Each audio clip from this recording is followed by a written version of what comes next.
ሌላው ስለ ሰርግም ማወቅ ያለብን ነገር ሰርግ እንግዲህ በቅድስት ቤተክርስቲያናችን ውስጥ የሚፈጸም ትልቅ የሆነ ስርዓት ነው። ስርዓተ ጋብቻ ወይንም ስርዓተ ተክሊል በሁለት መንገድ ነው የሚፈጸመው። በጥቅሉ ሰርግ በሁለት መንገድ ነው የሚፈጸመው ብለን ልንይዘው እንችላለን። ደናግላን ለሆኑ ሰዎች የሚፈጸመው የሰርግ አይነት ስርዓተ ተክሊል ይባላል። እስኪ ስርዓተ ተክሊል በሉ በደንብ ድገሙት።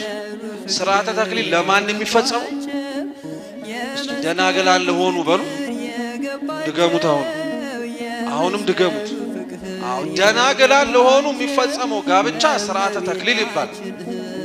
ድንግልናቸውን ላጡ ሰዎች ደግሞ የሚመሰረተው ጋብቻ ደግሞ ማዕስባን ይባላል። እስኪ ማዕስባን በሉ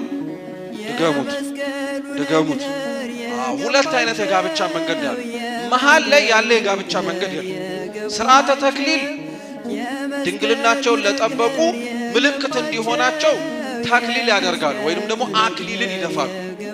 ተክሊል ጸሎቱ ነው። አክሊል አናታቸው ላይ ወይንም ደግሞ ጭንቅላታቸው ላይ የሚያደርጉት ዘውድ ምልክት ነው። ዘውዱን የሚያደርጉት ግን ክርስቲያኖች በደንብ አድርጋችሁ ስሙ። ድንግል እንደሆኑ ምልክት ሆኖ እንዲታይ ብቻ አይደለም።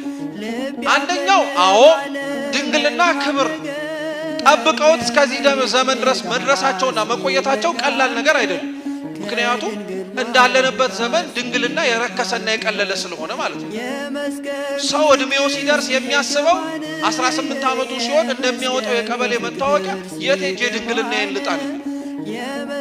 ይሄን ያክል ድንግልና በተለያየ ምክንያት ረክሷል በእኛ ዘመን።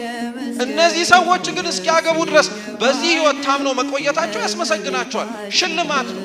ሰው ሮጦ እንደሚያገኘው ሜዳሊያ ይላል ቅዱስ ዮሐንስ አፈወርቅ። ድንግልናቸውን ጠብቀው ለቆዩትም ልጆቿ ቅድስት ቤተክርስቲያን ዘውድ ደፍታ አክሊል ጭና ክብር ይገባቸዋል ትላለች። ድንግልና ክብር ነው። ድንግልና ንጽህና ዋጋ የሚያስከፍል ነገር ነው። ዋጋ የሚያሰጥም ጭምር